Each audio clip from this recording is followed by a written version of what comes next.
I Saw the TV Glow is definitely a very interesting experience. I don't want to alarm you.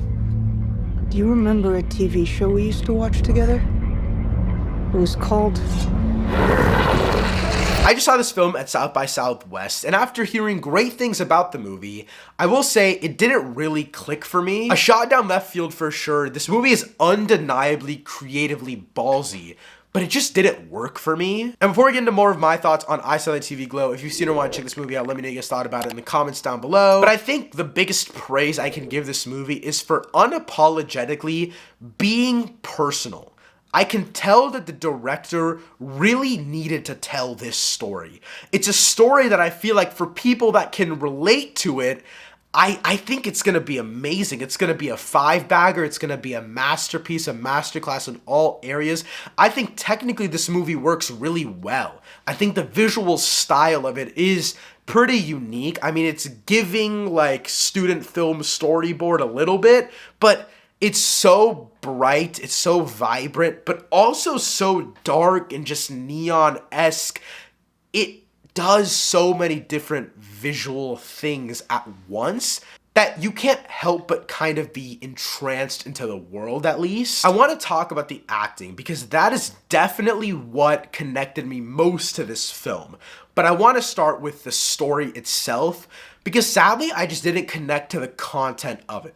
It's really about not belonging in this world, and I get that concept, I get that idea, but since I don't relate to it, and by the end of this movie, the concept of not belonging in this world is so hammered in to the point where it gets super sci-fi-esque, that just doesn't really work for me at all. If it doesn't work for you in the beginning of this movie, by the end, it's not gonna work for you at all. But if it works for you in the beginning, you're gonna have a hell of a time with this film. There's not much else I can really say about the story because again, I just don't really connect to it. But I think what really made me at least not absolutely hate this movie and want to tear it apart is that the performances in this film are actually really, really great. There are a plethora of good performances here. Again, it's not a massive cast, but the actors and actresses that are in this do an amazing job. So firstly, there's this young actor that plays the younger version of the main character, the older version played by Justice Smith, but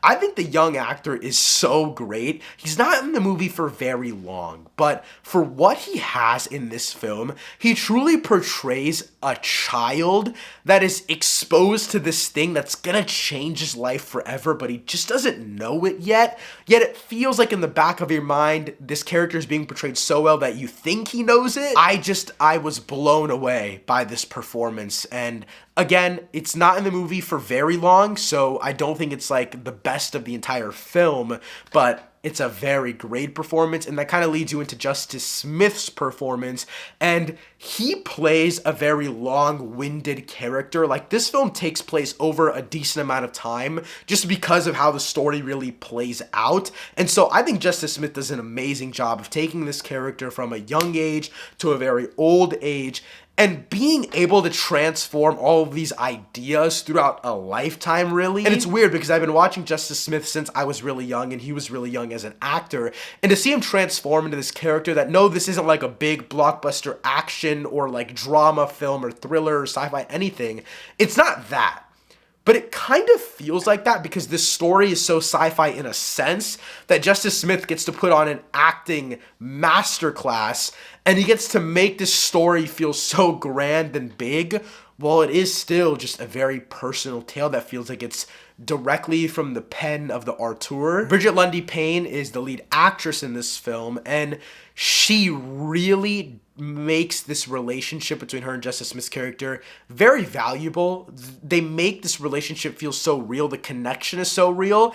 That's what really was a saving grace for this film, at least for me personally. Again, I didn't connect to a lot of the thematic values that this film was giving out, but I did connect to a lot of the relationship between these actors. And I think that this kind of outer worldly performance from Bridget Lundy Payne works really, really well in correlation to Justice Smith's a little bit more timid to kind of more existential performance by the end of this film. And as you can tell, I am kind of dodging main story points just because I didn't know anything going into this film. This movie has had only 2 screeners at the time of uploading this video, the premiere at Sundance, and then when I got to watch it at its premiere at South by Southwest. I don't know about this film before going in, and I feel like a lot of people don't, so I don't want to spoil anything, especially because since I didn't connect to it, I don't want to spoil it and then you not connect to it. But I will say at the end of the day, I don't think this is an amazing movie just because I didn't connect to it. But from what I know, everyone that connected with the thematic and honestly just core story elements, they love this film. So I think this is one that I can still recommend to someone, even though I don't think it's an amazing movie. You can check out my full score and review on Letterboxd, which will be on screen or linked in the description down below. But again, I do recommend this movie, even though I wasn't the biggest fan of it. But with that being said, when you guys get to check out, or if you've already checked out I Saw the TV Glow, let me know what you think about it in the comments down below, because I'm really interested to rewatch and hear more thoughts on this movie. Thank you so much for watching. I'll see you next time. Peace.